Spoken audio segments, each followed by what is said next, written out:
제16장.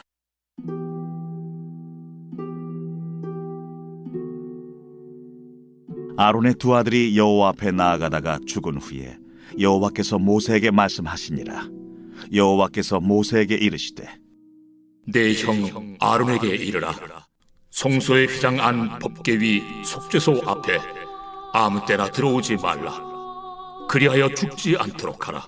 이는 내가 구름 가운데서 속죄소 위에 나타남이니라. 아론이 성소에 들어오려면 숫송아지를 속죄제물로 삼고 순양을 번제물로 삼고 거룩한 세마포 속옷을 입으며 세마포 속바지를 몸에 입고 세마포 띠를 띠며 세마포 관을 쓸지니 이것들은 거룩한 옷이라 물로 그의 몸을 씻고 입을 것이며 이스라엘 자손의 회중에게서 속죄 제물로 삼기 위하여 순염소 2마리와 번제물로 삼기 위하여 순양 1마리를 가져갈지니라. 아론은 자기를 위한 속죄제의 숫송아지를 들이되 자기와 집안을 위하여 속죄하고 또 그 2 염소를 가지고 회막문 여호와 앞에 두고 2 염소를 위하여 제비 뽑되 한 제비는 여호와를 위하고 한 제비는 아사셀을 위하여 할지며 아론은 여호와를 위하여 제비 뽑은 염소를 속죄제로 드리고 아사셀을 위하여 제비 뽑은 염소는 산채로 여호와 앞에 두었다가 그것으로 속죄하고 아사셀을 위하여 광야로 보낼지니라. 아론은 자기를 위한 속죄제의 숫송아지를 들이되 자기와 집안을 위하여 속죄하고 자기를 위한 그 속죄제 숫송아지를 잡고 향로를 가지다가 여호와 앞 제단 위에서 피운 불을 그것에 채우고 또 곱게 간 향기로운 향을 2 손에 채워가지고 휘장 안에 들어가서 여호와 앞에서 분향하여 향연으로 증거궤 위 속죄소를 가리게 할지니 그리하면 그가 죽지 아니할 것이며 그는 또 숫송아지의 피를 가져다가 손가락으로 속죄소 동쪽에 뿌리고 또 손가락으로 그 피를 속죄소 앞에 7번 뿌릴 것이며 또 백성을 위한 속죄제 염소를 잡아 그 피를 가지고 휘장 안에 들어가서 그 숫송아지 피로 행함같이 그 피로 행하여 속죄소 위와 속죄소 앞에 뿌릴지니 곧 이스라엘 자손의 부정과 그들이 범한 모든 죄로 말미암아 지성소를 위하여 속죄하고 또 그들의 부정한 중에 있는 회막을 위하여 그같이 할 것이요 그가 지성소에 속죄하러 들어가서 자기와 그의 집안과 이스라엘 온 회중을 위하여 속죄하고 나오기까지는 누구든지 회막에 있지 못할 것이며 그는 여호와 앞 제단으로 나와서 그것을 위하여 속죄할지니 곧 그 숫송아지의 피와 염소의 피를 가져다가 제단 귀퉁이 뿔들에 바르고 또 손가락으로 그 피를 그 위에 7번 뿌려 이스라엘 자손의 부정에서 제단을 성결하게 할 것이요 그 지성소와 회막과 제단을 위하여 속죄하기를 마친 후에 살아있는 염소를 들이되 아론은 그의 2 손으로 살아있는 염소의 머리에 안수하여 이스라엘 자손의 모든 불의와 그 범한 모든 죄를 아뢰고 그 죄를 염소의 머리에 두어 미리 정한 사람에게 맡겨 광야로 보낼지니 염소가 그들의 모든 불의를 지고 접근하기 어려운 땅에 이르거든 그는 그 염소를 광야에 놓을지니라.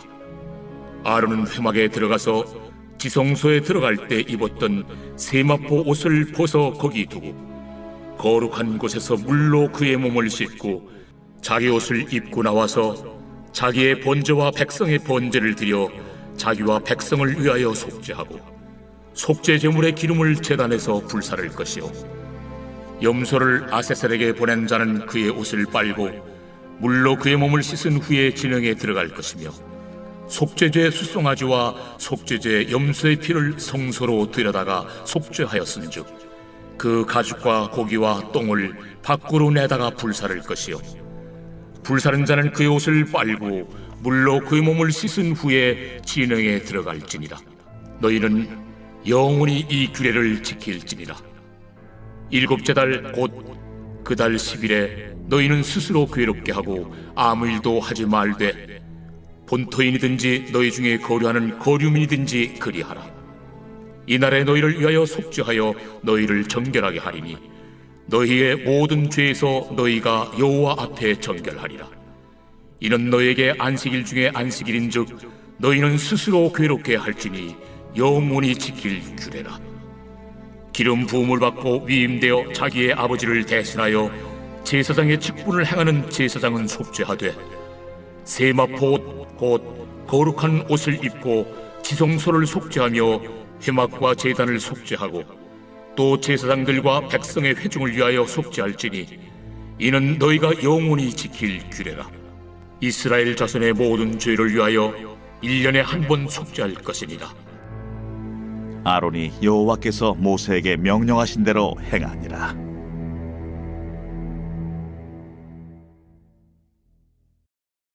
제 17장.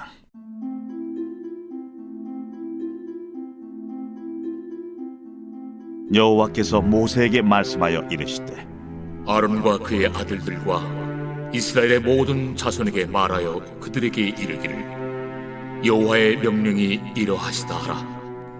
이스라엘 집의 모든 사람이 소나 어린 양이나 염소를 진영 안에서 잡든지 진영 밖에서 잡든지 먼저 회막문으로 끌고 가서 여호와의 성막 앞에서 여호와께 예물로 드리지 아니하는 자는 피 흘린 자로 여길 것이라.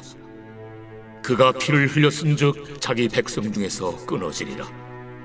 그런즉 이스라엘 자손이 들에서 잡던 그들의 제물을 회막문 여호와께로 끌고 가서 제사장에게 주어 화목제로 여호와께 드려야 할 것이요, 제사장은 그 피를 회막문 여호와의 제단에 뿌리고 그 기름을 불살라 여호와께 향기로운 냄새가 되게 할 것이라. 그들은 전에 음란하게 섬기던 순놈소에게 다시 제사하지 말 것이니라. 이는 그들이 대대로 지킬 영원한 규례니라. 너는 또 그들에게 이르라. 이스라엘 집 사람이나 혹은 그들 중에 거류하는 거류민이 번제나 제물을 드리되 회막문으로 가져다가 여호와께 드리지 아니하면 그는 백성 중에서 끊어지리라. 이스라엘 집 사람이나 그들 중에 거류하는 거류민 중에 무슨 피든지 먹는 자가 있으면 내가 그 피를 먹는 그 사람에게는 내 얼굴을 대하여 그를 백성 중에서 끊으리니 육체의 생명은 피에 있으리라.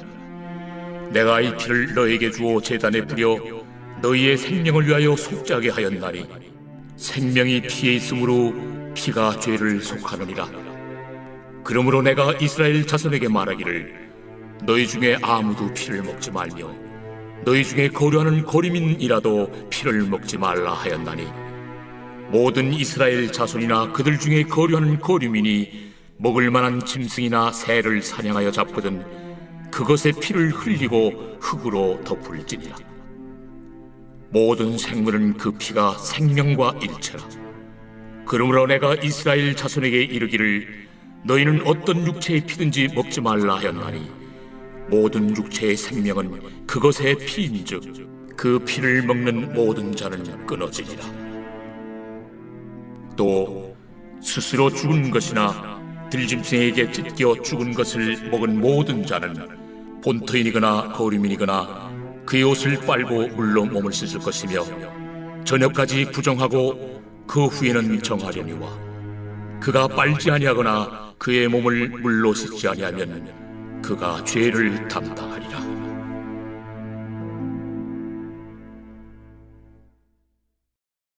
제 18장.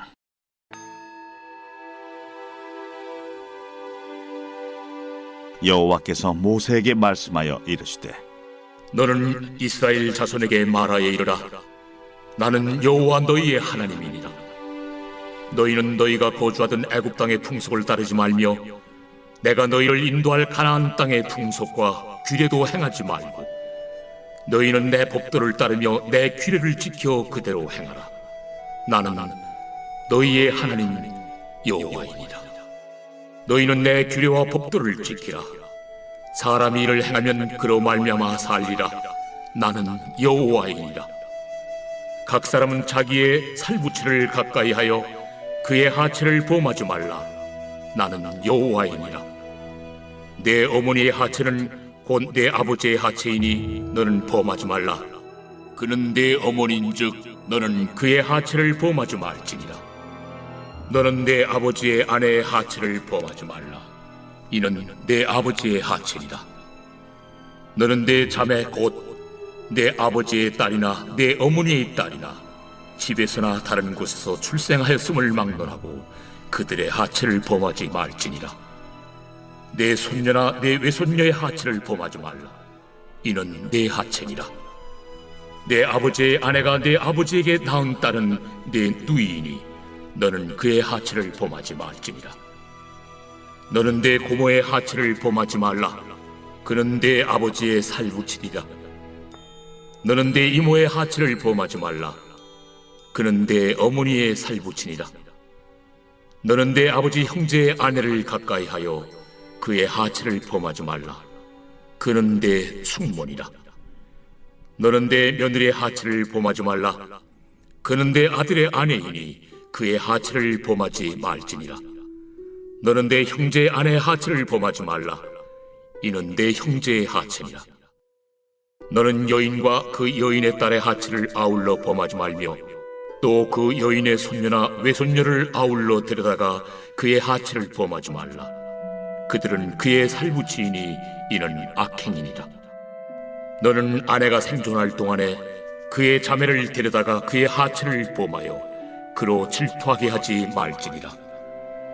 너는 여인이 월경으로 불결한 동안에 그에게 가까이하여 그의 하체를 범하지 말지니라. 너는 내 이웃의 아내와 동침하여 설정함으로 그 여자와 함께 자기를 더럽히지 말지니라. 너는 결단코 자녀를 몰렉에게 주어 불로 통과하게 함으로 내 하나님의 이름을 욕되게 하지 말라. 나는 여호와이니라. 너는 여자와 동침함같이 남자와 동침하지 말라. 이는 가증한 일이니라. 너는 짐승과 교합하여 자기를 더럽히지 말며 여자는 짐승 앞에 서서 그것과 교접하지 말라. 이는 문란한 일이라. 너희는 이 모든 일로 스스로 더럽히지 말라. 내가 너희 앞에서 쫓아내는 족속들이 이 모든 일로 말미암아 더러워졌고 그 땅도 더러워졌으므로 내가 그 악으로 말미암아 벌하고 그 땅도 스스로 그 주민을 토하여 내느니라. 그러므로 너희 곧 너희의 동족이나 혹은 너희 중에 거류하는 거류민이나 내 규례와 내 법도를 지키고 이런 가증한 일에 하나라도 행하지 말라. 너희가 전에 있던 그 땅 주민이 이 모든 가증한 일을 행하였고 그 땅도 더러워졌느니라. 너희도 더럽히면 그 땅이 너희가 있기 전 주민을 토함같이 너희를 토할까 하노라.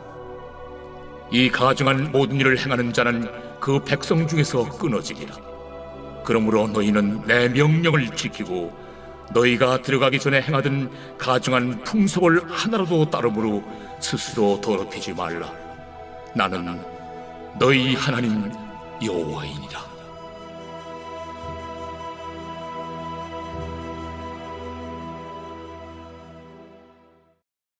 제 92편 안식일의 찬송시.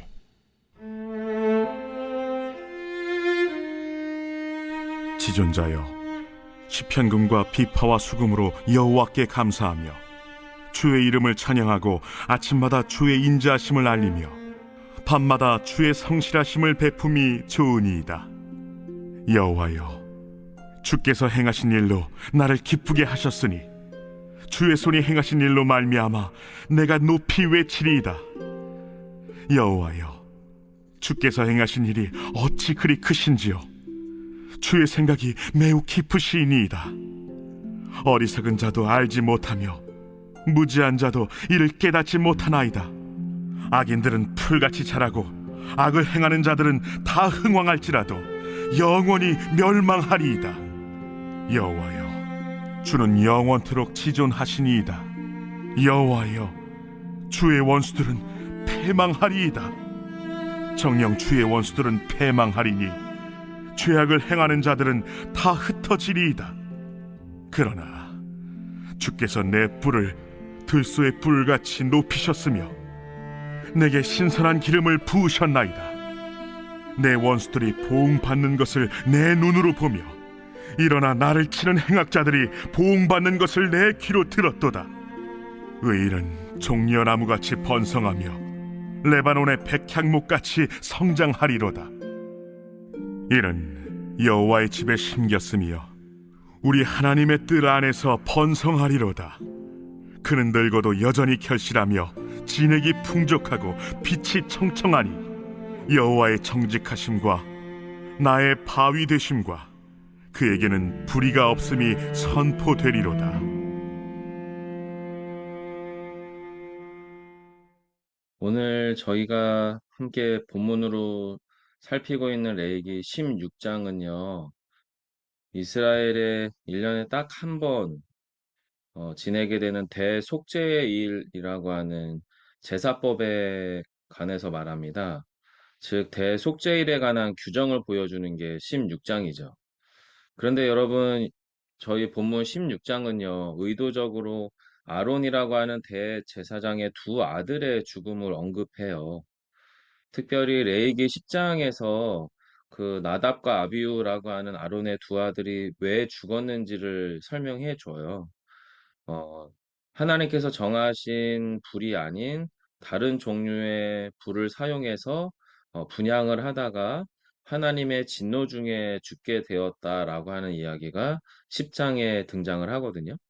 즉, 과거에 일어난 사건인데 그 사건을 언급하면서 16장에서 대속죄일에 대한 규정을 설명하고 있는 이유는 대속죄일이 갖고 있는 의미가 무엇인지를 저희에게 한 번 더 질문해 주고 있는 것 같습니다.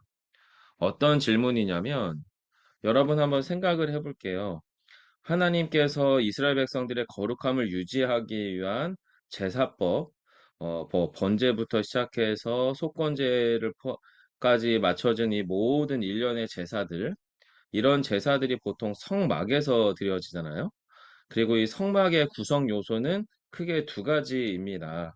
첫 번째는 사람, 그리고 성막에 사용되어지는 모든 기물들. 그런데 이 기물들은 살아있는 짐승인 제물부터 시작해서 여러 가지의 뭐 지성소, 또 지성소 안에 포함된 비품들, 그 다음에 성소 안에 있는 모든 비품들 등등이거든요. 자, 근데 레위기 10장에서 나답과 아비후는 바로 이 성막에서 제사를 지내는 구성 요소 중에 하나인 사람이었습니다. 사람. 근데 이 사람이 죄로 오염되어 있는 상태였던 거죠. 그리고 하나님은 죄로 오염되어 있었던 나답과 아비후를 어떻게 하셨냐면 진노 중에 심판하셨다라고 이야기한단 말이죠. 즉 본문 16장의 대속죄일이라고 하는 하나님의 규정을 살펴보기 전에 우리에게 찾아오는 질문은 하나님의 거룩함을 드러내야 하는 성막의 요소들, 사람이든 아니면 성막의 뭐 무슨 기물이나 성막 자체이든 여러분 이런 것들이 죄로 오염된다면 어떻게 해야 될까요? 라는 질문입니다.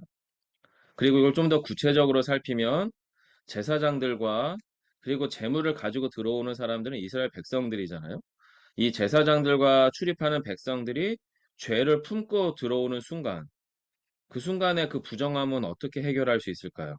매번 하나님이 진노 중에 그들을 치실 수도 없는데, 그리고 또 성막의 구성 요소인 지성소나 회막, 제단 등의 거룩함은 그냥 저절로 확보가 되는 건가? 아니면 죄가 가득한 제사장과 백성들이 그냥 들어오는데 그것들이 거룩한 척 하고 있는 건가?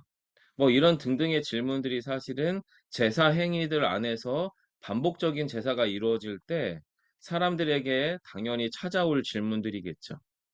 하나님은 이런 근원적인 질문들에 대해 대속죄일의 규정을 통해 대답하는 것 같습니다.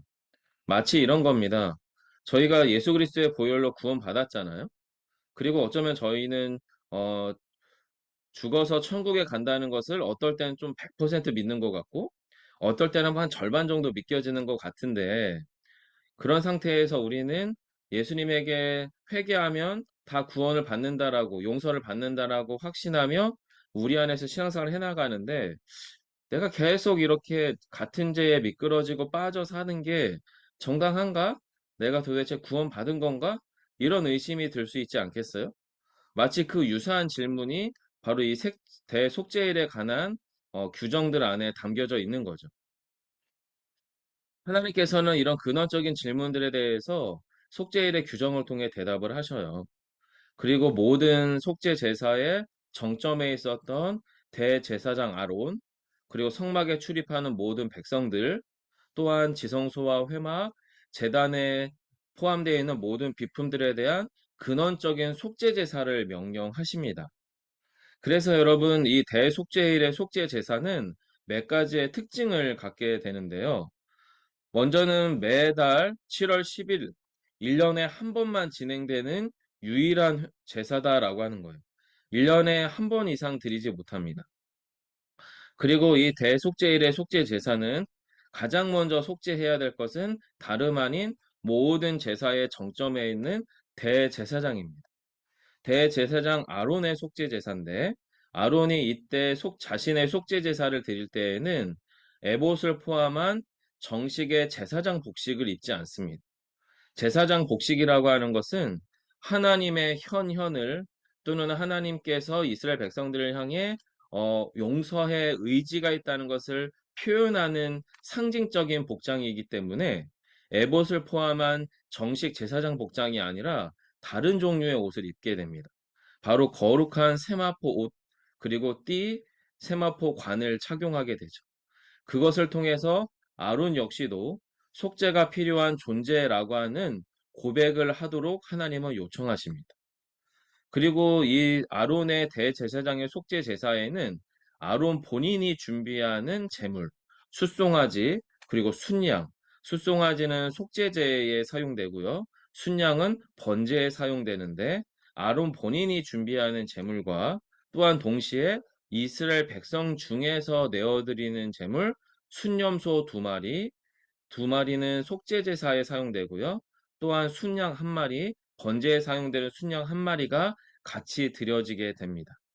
즉, 아론 본인과 그의 가정들 역시도 하나님의 대속의 은혜가 필요한 존재라고 하는 것, 제사장들 역시도 그냥 무슨 통뼈가 아니라 동일한 하나님의 죄사함의 은혜가 필요한 존재라고 하는 것을 보여주고 있다라고 하는 거고요.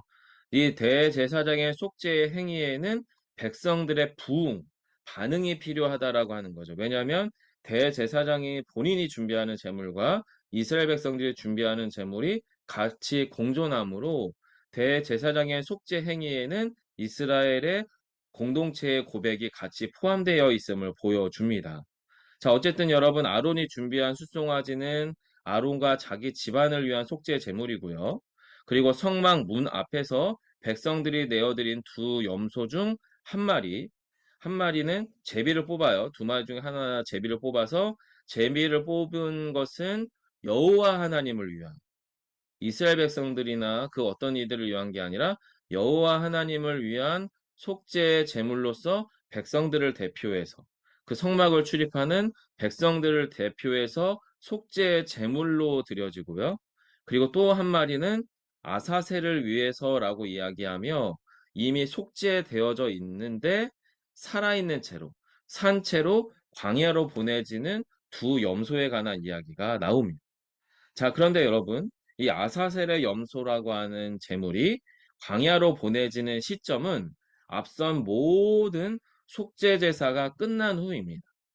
그래서 앞서서 숫송아지와 순염소를 이제 속죄 제물로 준비하면서 피를 받아서요.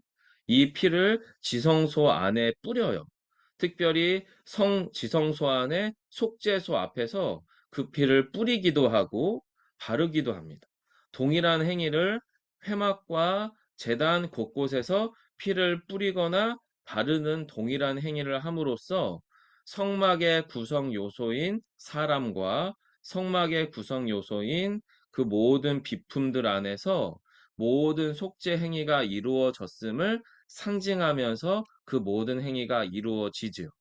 그래서 이 모든 속죄 제사가 마쳐진 후에 제사장이 아사셀의 염소에게 이 모든 죄를 전가라고 해서요, 안수 기도를 합니다. 염소 머리 위에.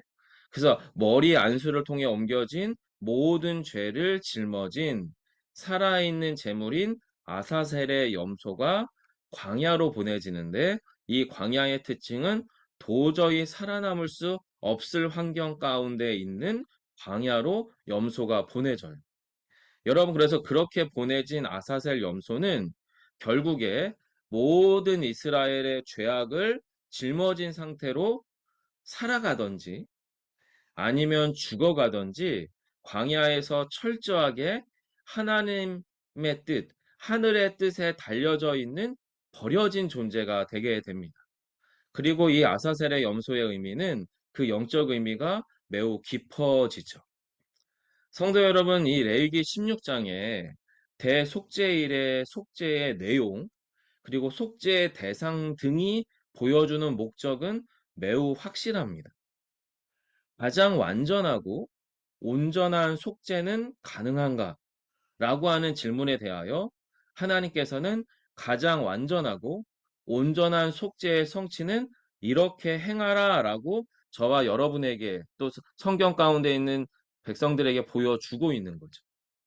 여러분, 이런 영적 상징과 의미는요, 신약 시대에 예수님의 십자가의 대속을 통해 완전하게 단번에 성취되게 됩니다. 히브리서 9장 11절로 12절의 말씀을 잠시 한번 읽어드리겠습니다. 그리스도께서는 장래 좋은 일에 대제사장으로 오사 손으로 짓지 아니한 것, 곧 이 창조에 속하지 아니한 더 크고 온전한 장막으로 말미암아 염소와 송아지의 피로 하지 아니하고 오직 자기의 피로 영원한 속죄를 이루사 단번에 성소에 들어가셨느니라. 성도 여러분, 저희는 보통요, 예수님의 이 속죄 제사에 대한 이야기를 할 때에 12절 뒷부분, 오직 자기 피로 영원한 속죄를 이루사 단번에 성소에 들어가셨다라고 하는 구절만 기억을 하는데, 이 본문 전체를 이해하면요, 이것은 완성된 대속죄일에 관한 이야기입니다. 즉, 시브리서 저자가 우리에게 선언하는 건 뭐냐면, 아론처럼 1년에 한 번씩 본인의 속죄 제사가 필요한 대제사장이 아니라 가장 완전하신 대제사장이신 예수 그리스도, 그리고 그분은 사람의 죄로 결코 오염될 수 없는 가장 흠이 없는 대제사장이라고 이야기하는 겁니다.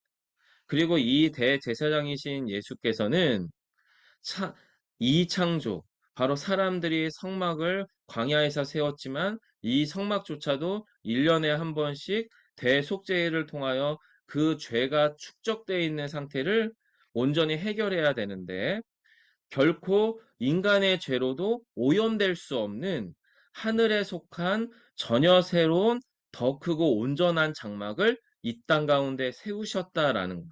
누가요? 전혀 흠이 없으신 영원한 대제사장 예수 그리스도께서 당신의 몸을, 당신의 육체를 인간의 죄로도 결코 오염될 수 없는 전혀 새로운 장막을 세우셨다는 거죠. 자신의 몸으로.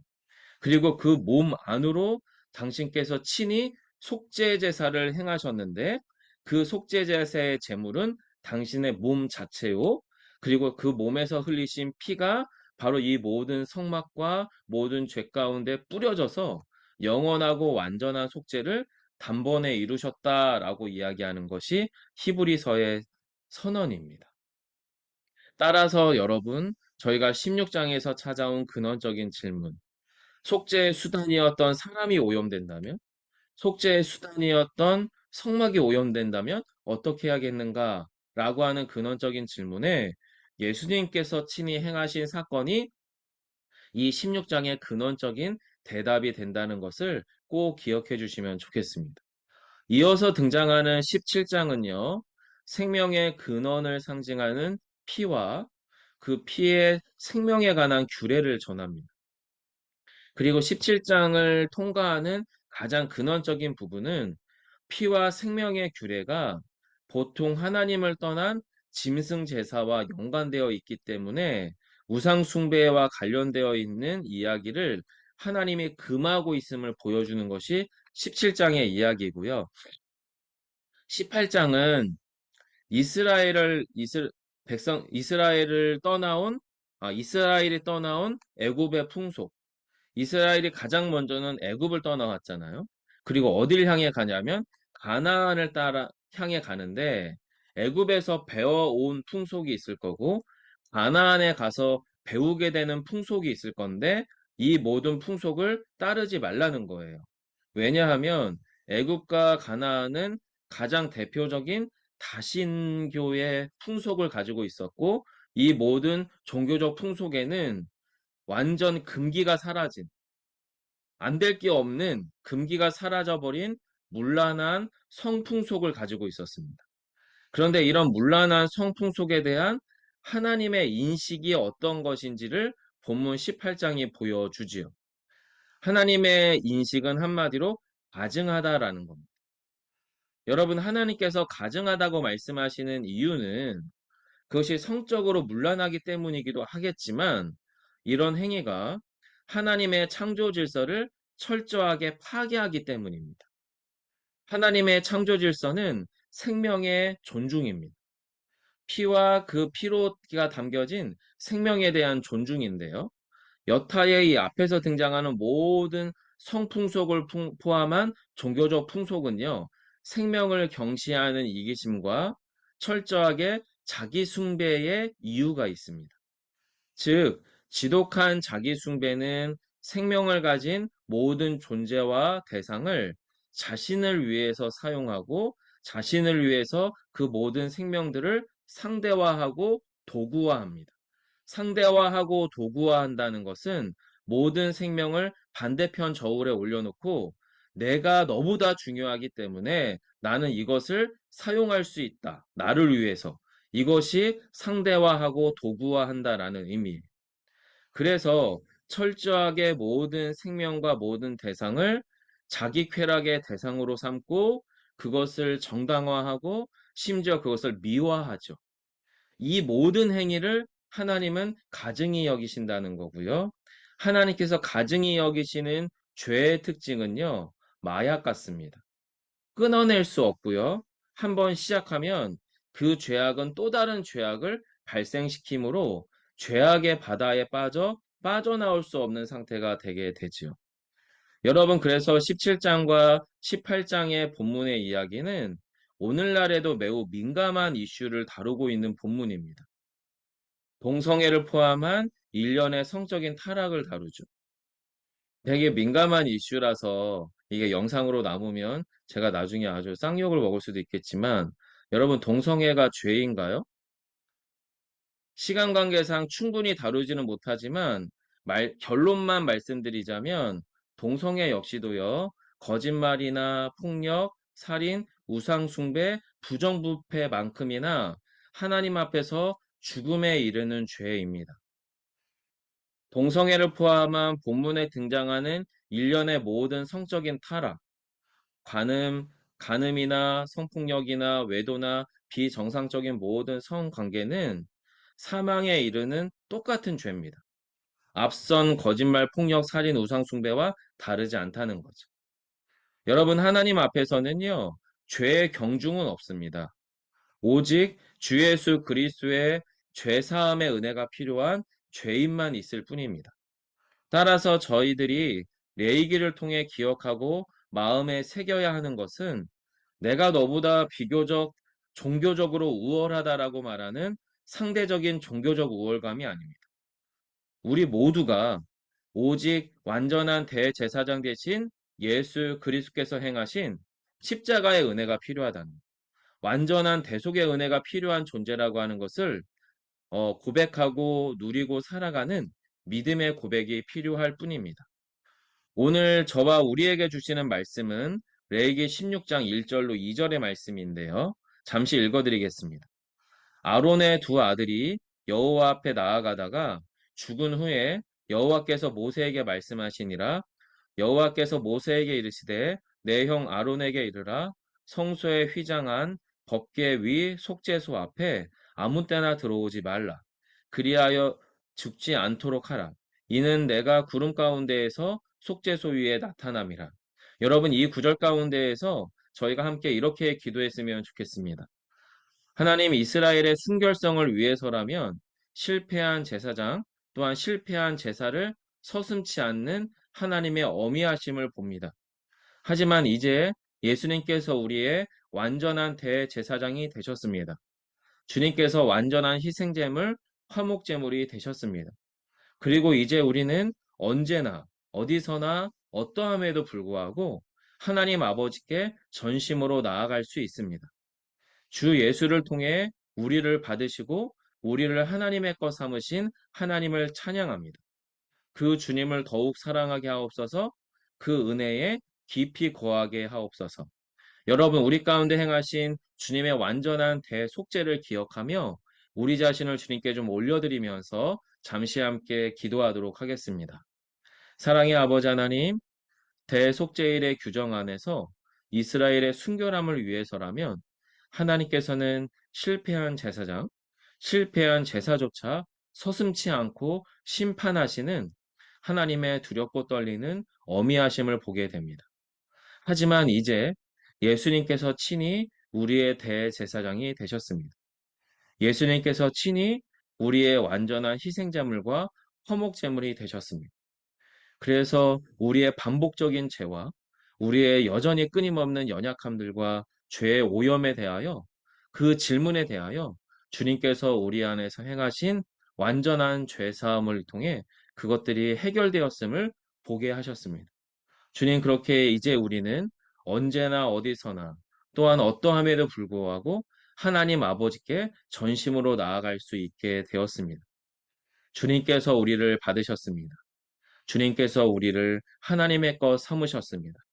그 하나님을 찬양합니다. 그 주님을 더욱더 사랑하기를 원합니다. 그 구원의 은혜에, 대속의 은혜에 더 깊이 거하는 우리가 되게 하여 주옵소서. 아멘. 여러분, 한 번 더 함께 기도할 때에 우리의 가정과 교회 공동체를 위해서 기도할 것인데요. 레위기 17장 11절입니다. 육체의 생명은 피에 있음이라 내가 이 피를 너희에게 주어 제단에 뿌려 너희의 생명을 위하여 속죄하게 하였나니 생명이 피에 있으므로 피가 죄를 속하느니라. 여러분, 함께 이렇게 기도하기를 원하는데요. 죄사함의 은혜가 언제나 누군가의 죽음과 누군가의 생명의 경계에 있음을 알게 하옵소서. 십자가 위에서 뿌려진 예수 그리스도의 죽음과 보혈이 우리에게 생명 그 자체가 되는 신비를 믿게 하옵소서. 주님의 보혈이 우리를 순결한 주의 백성이 되게 하십니다. 주님의 보혈의 능력을 믿는 자가 되게 하여 주옵소서. 거룩하신 하나님, 우리의 가정이 우리의 예수 비봉교회가 십자가의 죄사함의 은혜와 부활의 새 역사를 누리게 하옵소서. 회복의 새날을 오늘도 허락하여 주옵소서. 이 기도 제목 따라서 우리의 가정을, 우리의 교회 공동체를 주님께 올려드리며 잠시 함께 기도하겠습니다. 아버지 하나님, 죄사함의 은혜는 결국 누군가의 죽음과 누군가의 생명의 경계에 서 있는 사건인 것을 기억합니다. 십자가 위에서 뿌려진 예수 그리스도의 보혈과 그 피 흘리심에 따른 죽음이 우리에게는 생명 그 자체가 되는 신비가 되었습니다. 주님, 그 구원의 신비를, 그 대속의 신비를 믿게 하여 주옵소서. 주님의 보혈이 저희 모두를 순결한 주의 백성이 되게 하셨습니다. 우리의 교회 공동체를 놀라운 순결한 공동체가 되게 하셨습니다. 주님, 저희 모두가 그 그리스도의 보혈의 능력을 믿는 자가 되게 해 주옵소서. 거룩하신 하나님, 우리의 가정이, 우리의 예수 비봉교회가 십자가의 죄사함의 은혜를 누리며 죄사함의 은혜를 전하는 공동체가 되게 하옵소서. 주님, 우리의 가정과 우리의 예수 비봉교회가 십자가에 죽고 부활한 그 부활의 새 역사를 온전히 경험하고 누리는 공동체가 되게 하옵소서. 하나님, 그래서 오늘도 그 회복의 새날을 경험하고 누리는 한 날이 될 수 있도록 주여 우리 안에 은혜를 허락하여 주옵소서. 잠시 기도하겠습니다.